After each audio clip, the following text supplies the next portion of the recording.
Yo, my name is Stix and welcome back to your weekly Gacha recap video series where I go over the latest news, pre-registrations, test phases, new release, juicy drama, shutdowns, everything that happened in the Gacha genre over the course of the last week that mattered to me in one easy to digest format. If this is your first time here, consider joining our Stix subreddit where we talk about all of this, share all of this, and react to all of this. We also have a Gacha community over on Twitter titled the Gacha Hub. It's the fastest growing, soon to be most influential Gacha community on the platform. Go ahead and follow us there. Now, we have a lot to talk about, so let's just go ahead and jump right in.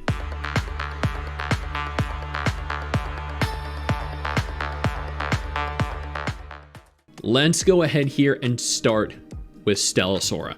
The game finally released, and its release has not gone very well.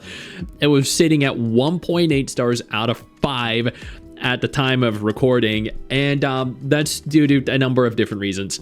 Significant adjustments to the gacha rates, to the pull currency acquisition, the disappointing response from the dev team where they went on to state, essentially, we know that some players have had issues with the game, and we acknowledge issues have been had, but there are refinements to the experience of the game that are going to be in the works. Unconfirmed what they are, unconfirmed how large they are going to be, and unconfirmed when these are going to happen. So players were not happy at all, very upset, because it seemed like essentially a big nothing burger to them. Nothing happened, and they rewarded players with a 10 pull. So players essentially are saying they just kind of bribed you. Here's a free limited 10 pull. Now shut up. And I'm not disagreeing with them. That it very much so feels plausible. Nikke just held their 3rd anniversary stream. They're introducing more story, which is fantastic. 3 new Nikkes, and I mean, I've seen and at least one of them really appeals to me. There's gonna be a free pilgrim. I actually didn't know that. That's crazy, dude. Up to 220 recruitments for free just during the event. The Nikke 3rd anniversary live stream just finished earlier this morning, and players are eating good. There will be 3 new Nikkes available, 2 pilgrims, 1 heretic. Naturally, there are going to be 2 pilgrims. New game modes will be introduced, new skins will be shown, and players get their choice of Modernia, Red Hood, or Dorothy for free. I'm pretty sure I have a fully maxed out Red Hood, so I'm probably going to be going for Modernia. Although I would have preferred a Crown or maybe a Cindy here, but I mean, I'll take Modernia, honestly. This just scratches the surface of what players will get.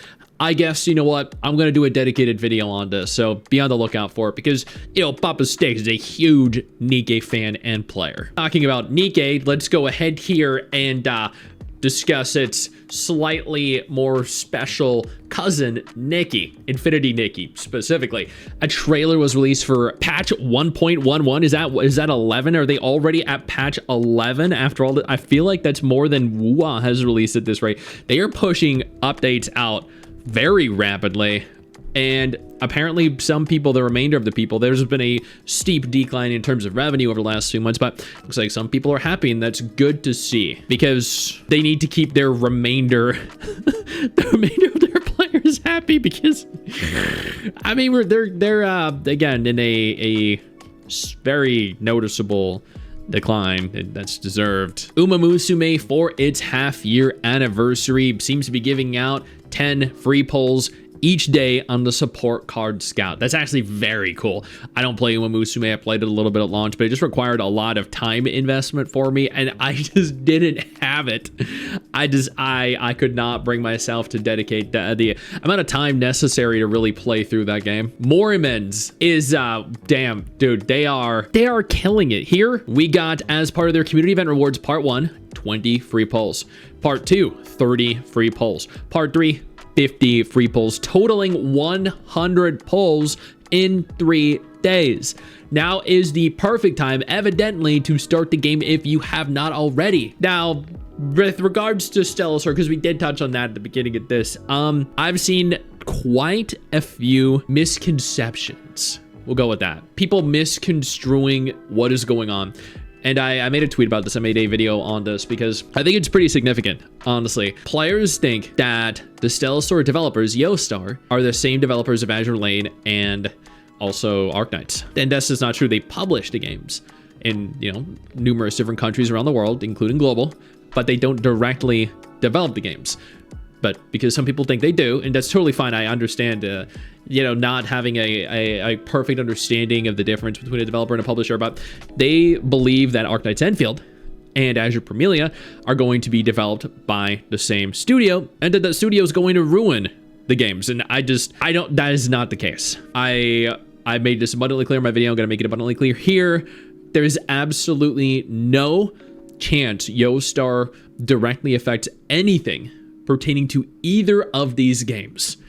But even so, I want to continue to stress this whenever I can, because I don't want people boycotting or doom posting either of these games before they have the chance to really even take off. Yo, I don't mean to interrupt the video, but I need to take a moment here to thank all my incredible patrons over on Patreon whose support continues to allow for me to do regular videos like this every single day on this channel. Thank y'all so much, including our YouTube channel members.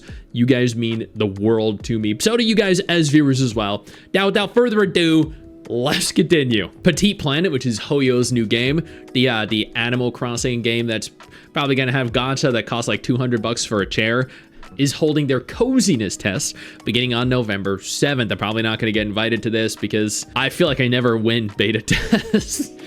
But honestly, this is actually a very cute game, and I really do hope that it does well, purely because it's so unique and unexpected to see in the gacha genre, appealing to a demographic and a market that really isn't tapped into yet. Silver and Blood has run into an issue where they had a bug that changed every single unit into an SSR. You had a 100% chance to obtain an SSR. I don't know when this was remedied. I don't know if players got to keep. It looks like I can't find anything really about the resolution of it, but man, that's actually hilarious. Resident Solstice is officially launching in just a couple days. I'm going to be streaming this game as it launches. This is a game that I've been kind of excited for. I'm excited for a lot of gacha games, let's be real, but also excited for this one because it's a new game. And if you haven't already, it's available on Steam, it's available on Android and iOS. Go ahead, wishlist it, pre-register for it, and get ready. Chaos Zero Nightmare is another gacha game that just released a couple days after Stella Sora, actually, and where Stella Sora was sitting at 1.8 stars and being review bombed, doom posted, and generally disliked by a large portion of the community. Even though Stella Sora is a very fun game, by the way, Chaos Zero Nightmare had the opposite reception. People loved this game. Millions of people are playing this game, and it is deserved because it is so much freaking fun.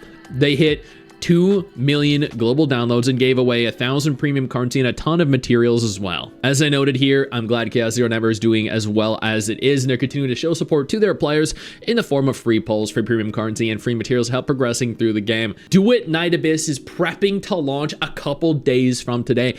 In light of that, they actually accumulated 15 million global pre-registrations. That is mind-blowing. That is a phenomenal number. And for a game that was a gacha game, now is no longer a gacha game, I think it's appealing to a larger demographic than I thought it would. But kudos to them, because I'm super excited and I have a lot of faith that this game is going to be good. They also had a live stream today that I haven't watched yet, but I'm going to go ahead and look at a recap of it all, see what I missed, and then do a dedicated video on that as well, probably at some point today and post it somewhere tomorrow. And finally, Wuthering Waves are holding their Till We Meet Again Renacita webpage event, where you get some goodies, in-game currency, asteroid. Beyond that, though, Wuthering Waves has been nominated for the User's Choice Award category at the PlayStation Partner Awards 2025 in Japan. That's phenomenal. Bravo. Deserved.